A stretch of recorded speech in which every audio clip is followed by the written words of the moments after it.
Bien, donc rapidement, Learning Apps, une fois que vous avez créé un compte, il est très simple de créer une application qui peut être utile en classe inversée et impliquer les élèves. On peut créer donc des applications de type vidéo avec insertion qui va intégrer des applications de type QCM, texte à trous, etc. Donc vidéo avec insertion, on peut créer une nouvelle appli. Voilà, il suffit de cliquer ici et on saisit un titre, une consigne, on choisit une vidéo. Voilà, donc on peut choisir une vidéo, en l'occurrence risque bio. Bon, tout apparaît évidemment sur YouTube, mais risque biologique. Donc rechercher, on tombe sur la chaîne de l'INRS. Bon, par exemple, comment se transmettre les agents biologiques. Donc on peut utiliser.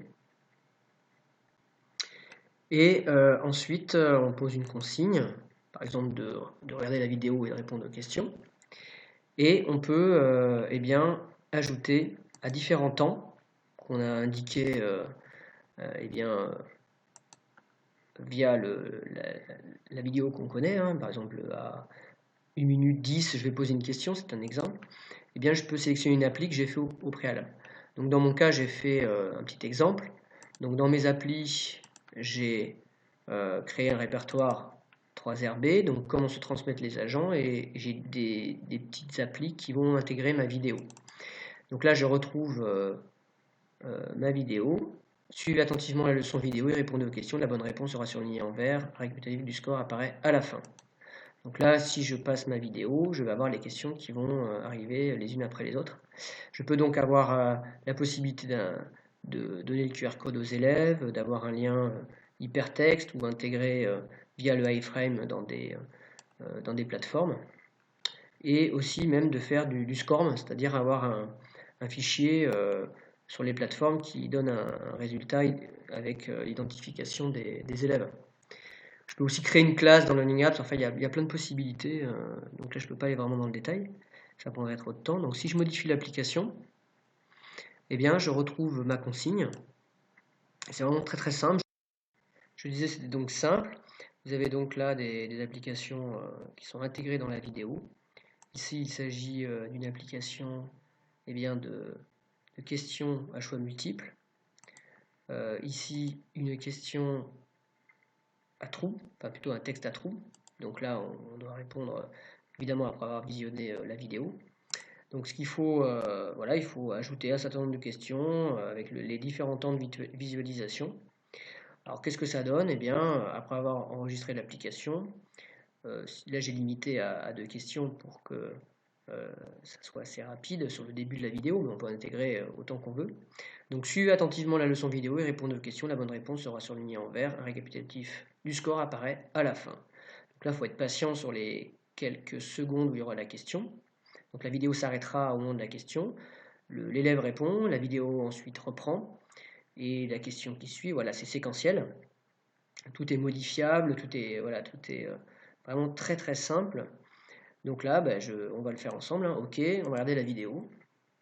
Donc là, il faut être juste un peu patient sur les premières secondes. Pour risque biologique, il faut une source d'infection.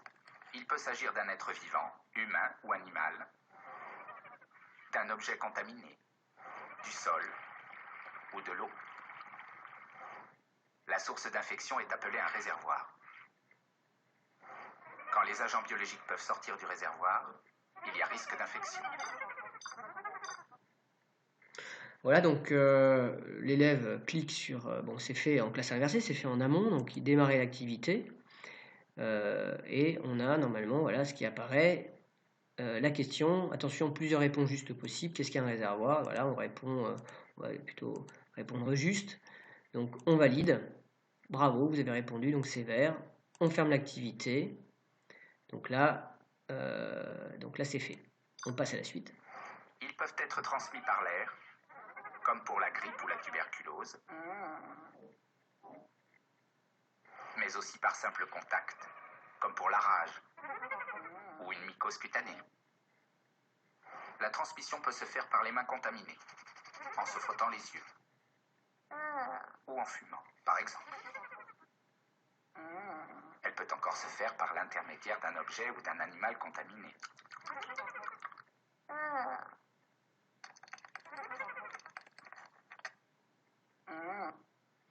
Voilà, donc là on va avoir un texte à trous.